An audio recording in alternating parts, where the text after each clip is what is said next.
What's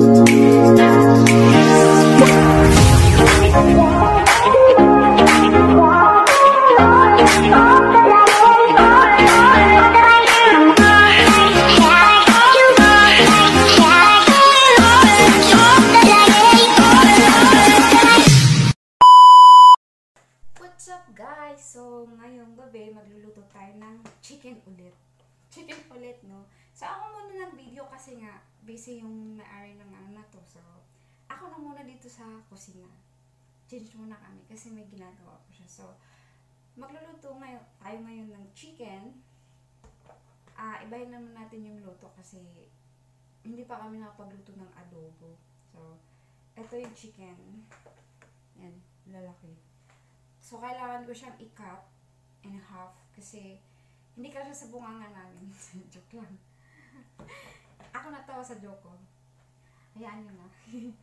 Tapos, meron tayong sibuyas, bawang, tuyo, tsaka soka. So, hindi ko na i-explain kung paano kasi alam nyo naman magluto ng adobo. So, i-cut natin yung yung legs pala.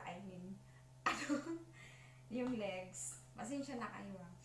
Kasi, yun nga, in-explain ko na kanina, you know, malaki, hindi ko siya sa bunganga natin. So, kailangan natin, alam mo yung mga Pinoy na gustong isang subuan lang. So, ito. Kasi sobrang laki kasi ng legs. Malaki kasi. Kung hindi natin i-cut, pag kagatin natin, pababy na lang tayo nun. Parang pababy ka. Ganon. So, ikat natin. Kasi, ayoko yung sobrang laki nung, chicken legs. Pag inaano. Gusto ko yung, yung hinahati ko kasi cute. Charing. Ayoko kasi guys, yung sobrang, nakikita ng, parang, ang pangit tingnan pag sa adobo. Sa adobo. Sorry. Sa adobo. For me ha, pero sa inyo, ewan ko lang sa inyo kung okay lang sa inyo mga malalaki yung hiwa. Pero sa akin kasi gusto ko yung mga maliliit lang. Ganon. So, pinapahirapan ko lang talaga yung sarili ko. Ano yan? Mga bulol portion tayo. Basta kasi pag Bisaya, tapos magtatagalog ka, mabubulol talaga kasi diba, mapilipit yung dila natin. Pag Bisaya kasi tayo, halata yung Tagalog na, ay Bisaya to kasi nga yung Tagalog niya, parang sobrang tigas. May pumasok na balahibo.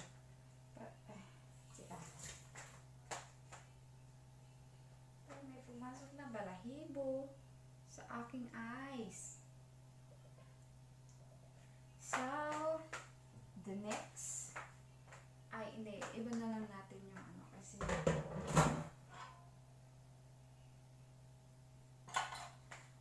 and the next is sibuyas. Cut natin yung sibuyas. Alam niyo naman magluto ng adobo guys. Cut natin yung sibuyas.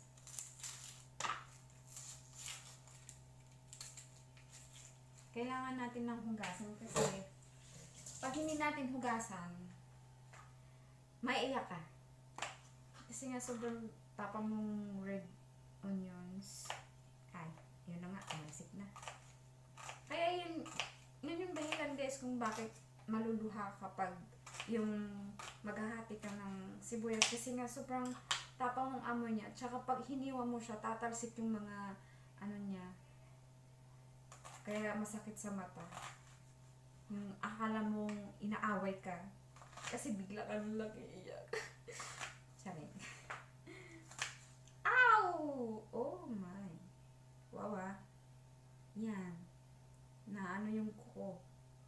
Ang haba kasi. Yan. Alam nyo naman guys, yung mga girls, yung siguro iba, gusto yung mahabang kuko. Kasi nga diba ang ganda ng fingers mo kung mahaba yung kuko, parang, ewan, parang magkukulang, charing.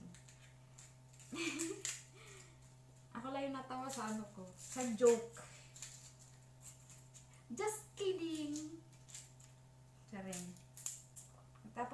natin ng ano ng red onions. Malaki siya sa mata.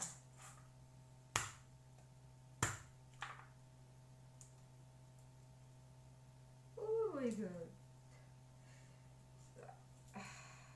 So, baka sasakit yung lalamunan ko kakatok. Charing. Let's go! Magluluto na tayo ng ito na muna natin ilagay. Start na tayo magluto. So, ayan, pinaano ko na yung kawali, pinainit ko na. Tapos lalagyan natin ng mantika. A little bit lang. Ayan, a little bit lang. Then, hindi. Kasi yung iba guys, inuuna yung sibuyas bago yung bawang. Kasi yung bawang mabilis nang mag-brown. Mabilis lang siya masunog. Pero, kalaban na naman, di ba? Bawang yung inuuna, tsaka yung sibuyas. Kasi mabango siya. Mabango yung bawang. Ayan. Yung sibuyas. Lipat pala natin yung mushroom. Ayan. Yung chicken.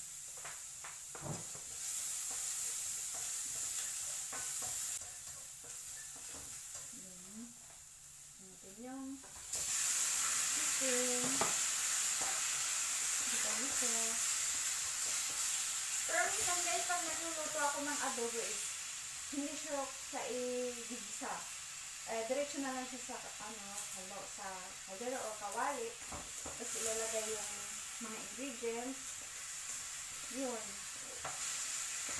Kasi diba ganyan sa probinsya, minsan, pag nagluluto ng adobo, diretso naman sa kaldero or kawali. Tapos, ilalagay mo yung mga ingredients, wala nang gisa-gisa. Kasi, yung mantika? Yung sa mantika. Pag naglagay ako ng black pepper, is yung pino. Kasi ayoko yung kakain ako ng adobo na, tapos makakain ko yung black pepper na buo. So, ito yung ginagamit ko pag once na nagluluto ako ng adobo. And then, bay leaves. Putulin natin kasi masyadong malaki. Maglagay tayo ng at least 4 pala. 4. No, pangit. Pati ba naman sa daon ng laurel, pili, charing. And then, mix.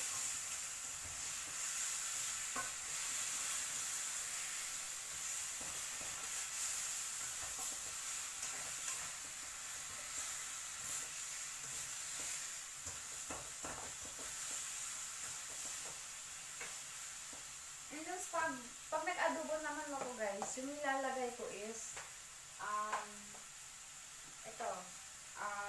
Ajinomoto seasoning. Ito yung nilalagay ko kasi maglalagay tayo ng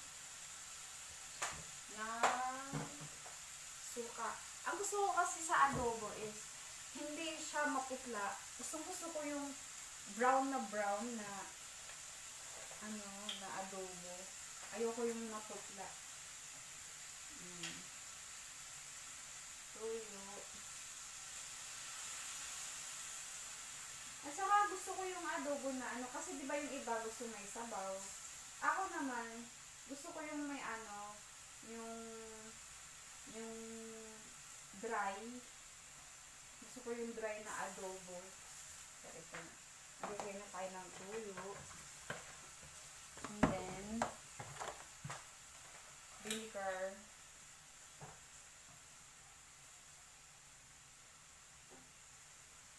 Kailangan natin tansyahin kasi ang vinegar, sugar asin, kapangit yung, sorry. So, tapos na tayo dito. Lagyan natin sa lagayan.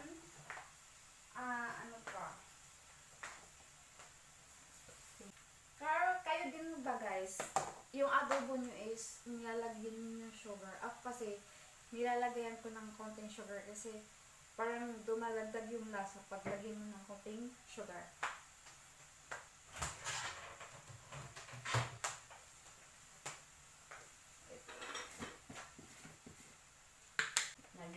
Nabaon pala. Sorry. Nalipid. Nabaon pala. Then, ano lang. Para kasi pang ano yun eh. Yung halimbawa lang pag nasobrahan yung toyo na lagay mo. Ay, sorry. Nasobrahan yung toyo na lagay mo at saka yung suka is makokontrol niya yung lasa. Pag nilagyan mo siya ng sugar. Ganyan ako magluluto. Adobo. Adobo. And then, lagyan natin guys ng tubig para maluto yung chicken. Ganyan na, lalagyan ko siya ng tubig. Tapos, Ayan na guys, nilagyan niya ng tubig para lumambot ang niluto niyang chicken.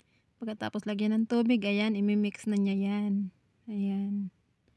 Mix-mix lang. Hinayaan ko na lang siya sa kusina guys kasi minsan lang yan humarap ng camera. Kaya ayun oh, nagdadaldal na yan. Sulitin natin yung ano niya, kadaldalan dyan. So enjoy lang yan siya sa pagluluto. Mag-isa lang yan siya dyan. Kasi ay busy din ako. Ko ay nag-aayos ng mga gamot ni sir. So yun. Yan ang aming ulam niluluto niya. Yun ang hinahanap na niya yung tuyo ilagay niya. Maglagay na siya ng toyo, pangpakulay sa kanyang buhay, iced tea, pangpakulay sa kanyang niluto. Yan, lagay na siya ng toyo oh. Mix-mix mo lang yan. Para yan ay magkakulay. Hi guys, thank you sa inyong suporta. Kasama ko muna ang nasa kusina. Busy din ako, nag-aayos ako ng mga gamot ng aking boss. So sa mga bago sa aking channel, huwag niyo pong kalimutan mag-like, share, comment, and don't forget to click the bell button para lagi po kayong updated sa aking mga videos. So yun na guys, nag-enjoy siyang magluto sa kitchen. Siya na muna dyan. Hindi pa kasi ako tapos. So ulam namin yung niluluto niya. Samahan niyo po siya. Thank you so much. what's up guys? So, babalik ang tambay sa kusina. So, ipapakita ko sa inyo yung adobo ko. Ayun.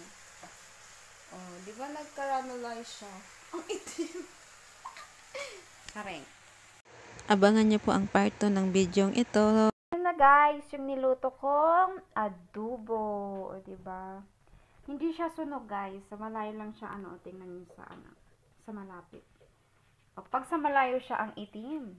Wow! Pero sa malapit siya, o, ayan. Wow. O, hindi siya sunog guys, hindi. So, yung susunod nating gawin is babalatan natin yung pinya. Ayan. Pinya! Yay! Ayan yung pinya, babalatan natin. Okay. Whoosh! Whoosh! Charing.